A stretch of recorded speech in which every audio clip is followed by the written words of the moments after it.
Hello, everyone. DC Fan 99 here. Of course, this is the bye week, a much needed one because we have some players coming back from injury next week versus the Minnesota Vikings on Halloween night. And, Amari Cooper is probably the player that is the most deserving of this bye week, considering, he's coming off from foot surgery during the offseason and had cracked ribs, I believe, from week one versus the Tampa Bay Buccaneers. So much deserved bye week for him. Absolutely. We're just going to talk about the team, where they sort of stand, and how they may fare in the playoffs, and sort of compare them to past playoff teams over the last decade. First thing I want to talk about is just the depth, which has been insane. And I did not expect us to have any shred of depth whatsoever. I just, because I haven't really been used to that at all. I don't know if I've seen a Cowboys team with depth. Is this what it's like? I'm not sure. Usually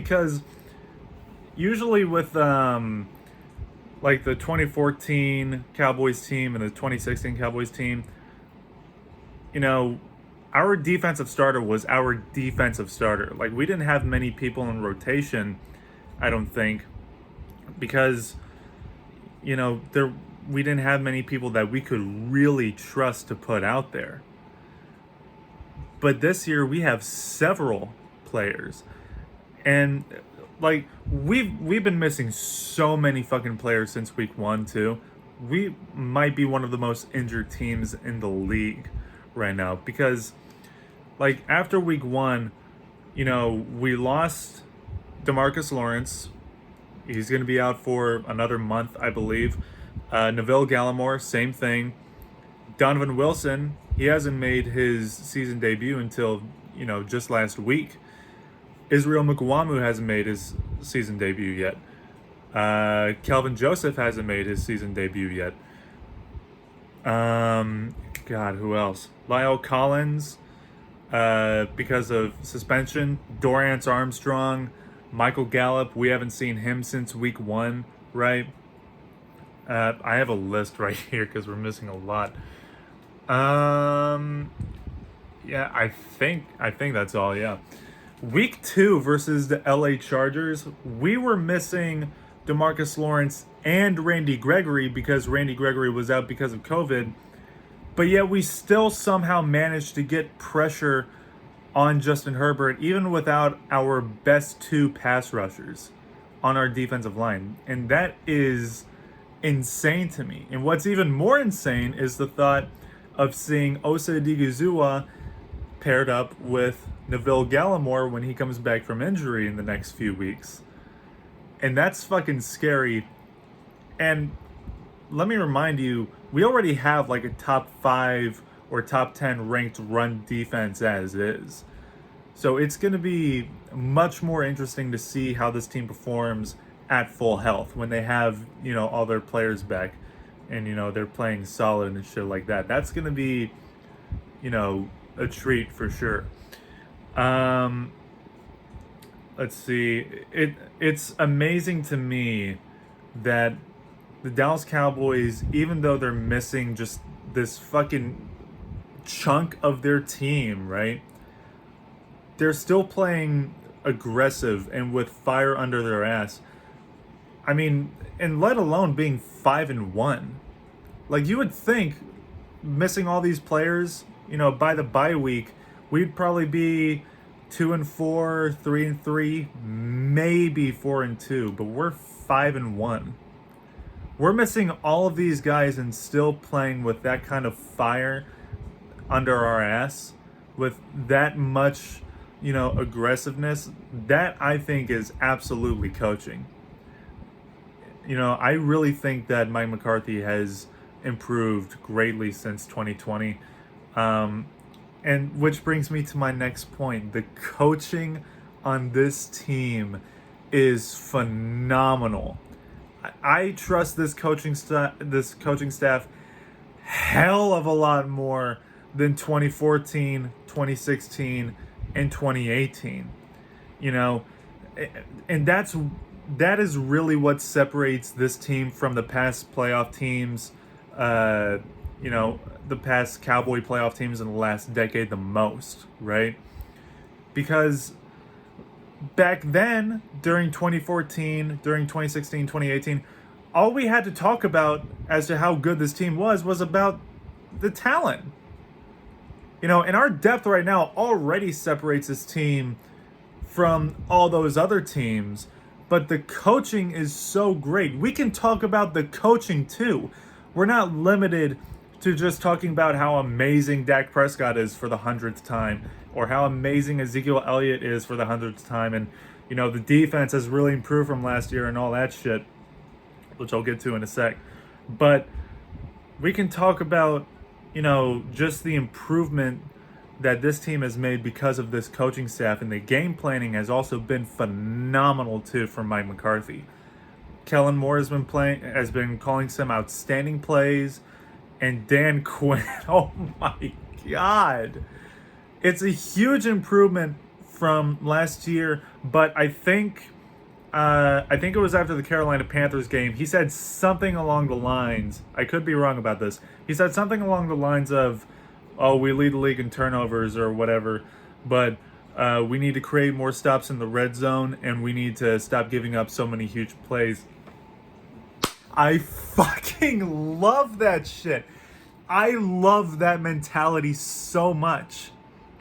Like, that mindset, that is the difference between contenders and pretenders. You know, so I absolutely love the fact that, you know, to us, our defense is the shit, right? Because of how much of an improvement it is from last season. You know, and our defense is ranked top 5 and all that, but our pass defense is 30th. And overall, we're 23rd in the National Football League. So Dan Quinn is absolutely right, and he's acknowledging that this defense still has to improve, and hopefully they do, and hopefully the players we get back from you know, the injuries will help. So we still have a lot of time, you know, from now until January. So that's going to be exciting to see just how far this defense can really go and how much they can really progress from now until then. And I feel very confident with Dan Quinn. I love Dan Quinn a hell of a lot more than Mike Nolan as a defensive coordinator, not so much as a coach, but you know, 28-3. But let me talk about some of the things that really get under my skin that have so far been consistent through the first 6 games of the year. First thing is penalties.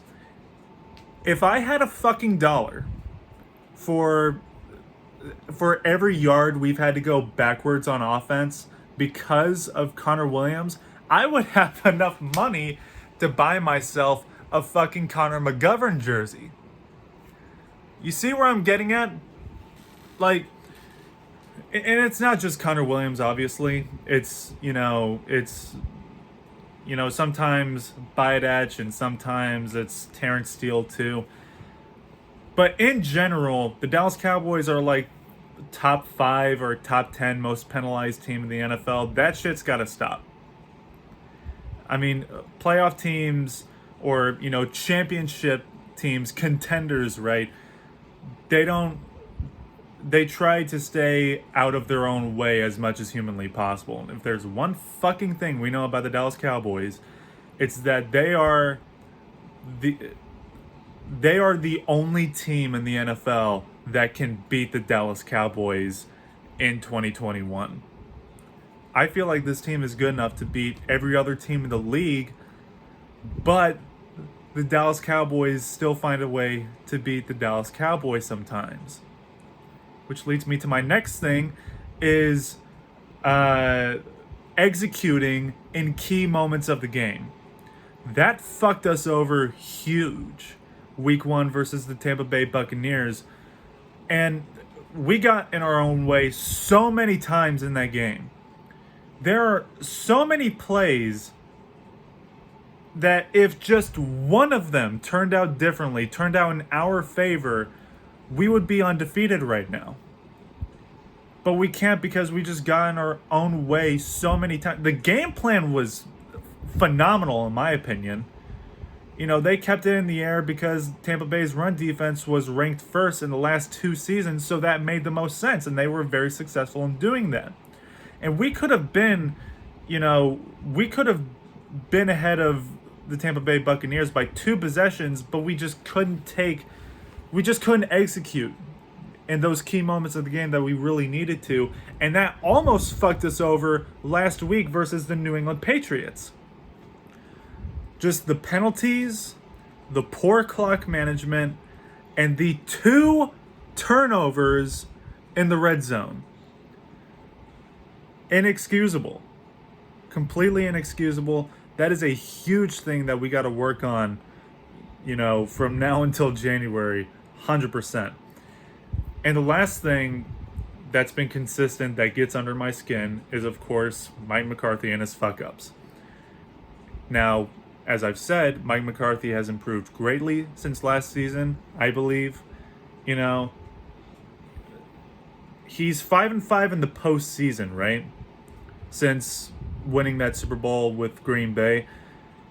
But at the same time, his situation in Dallas is much different than what it was in Green Bay. He's not calling plays, and this is a much better, more well-rounded team than Green Bay was, right? So, but his cock is very small. So I guess he has to compensate with, making boneheaded decisions like taking unnecessary risk and just horrible clock management, which I just don't fucking understand. But, and I don't get it either, because versus the Philadelphia Eagles, at the end of the first half, clock management was terrible. Right? He just stood there and watched the Eagles run down the clock so we couldn't score on offense. The next week versus the Carolina Panthers, it was phenomenal. He did great. He didn't stand there and watch the Panthers, run down the clock into halftime. He called a timeout and got his offense on the field. We couldn't do anything with it. But he tried. He made an effort to run up the score and extend our lead, But versus the New England Patriots, I don't know what he's doing at the end of the fourth quarter. It's like he just took 10 steps back. So he's very inconsistent, and the fact that he's doing this shit in regular season games is extremely concerning. And our 5-1 record is not fucking justification for that. So really hope that he works on that. But anyways, that's really all I gotta say. This is by far, in my opinion, the most well-rounded and most talented Cowboys team I've ever seen. Possibly since the 90s. So, as far as how far this team can go, it depends on them. 100%. How much do they want to stay in their own way? And like I said, the Cowboys are the best team in the world in beating the Cowboys. So if we can just reduce those mistakes and, someone teach McCarthy when and when not to go for it and how to manage the clock, we'll be fucking golden for January. So that being said, let me know what you guys think about the team so far. I'll see you all next week versus the Minnesota Vikings on Halloween night. And peace.